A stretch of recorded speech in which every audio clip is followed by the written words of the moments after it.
A 4-month-old murder in Onso County ends with a man behind bars where police say they found the suspect, plus an annual tradition where it's all about pigging out. WNCT's Emily Gibbs shares the sights and sounds of the barbecue fest on the news.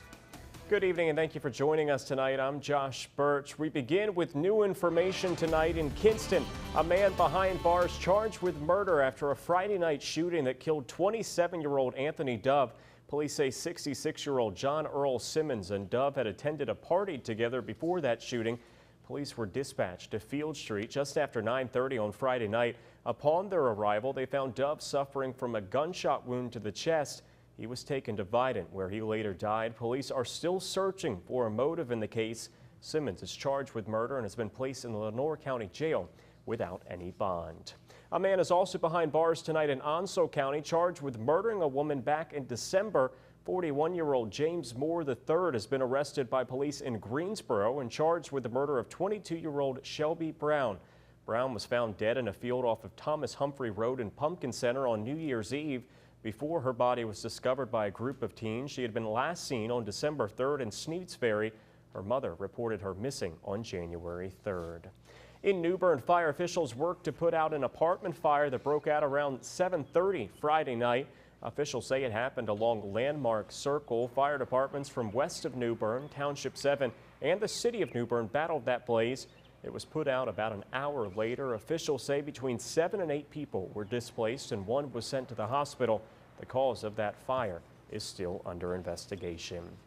Across America, President Trump hit the road to shine a spotlight on his tax policy, but new questions swirled around his business relationship with his lawyer, Michael Cohen. Nikki Batiste reports from New York.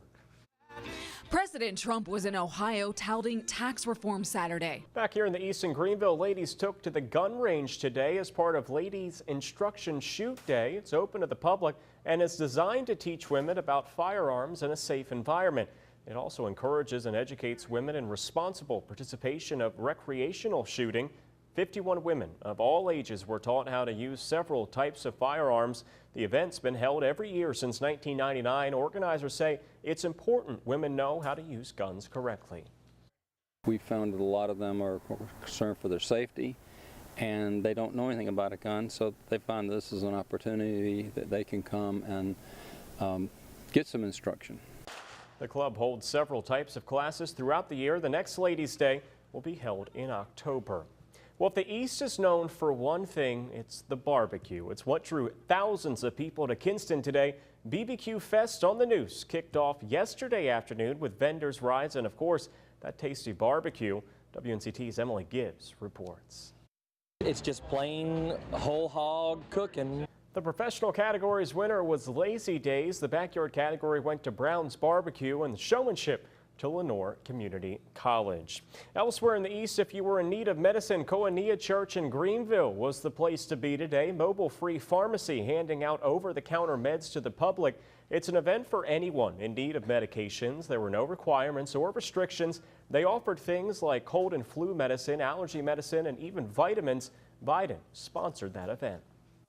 And if they have a fever and you can't afford that, you're going to have to run to the emergency room, which is going to create a huge bill. And if you can't afford it, it's just kind of a circle. So it just really takes away that choice from people that they could take care of those little things at home. They also offered free health clinics and information to those who stopped by. The next medicine giveaway will be taking place in Dare County. Every passing day, you just knew the end was coming, and we got the rain tonight. And you really could not ask for better weather for pool and beach in early May than what we've seen lately. Perfect combination.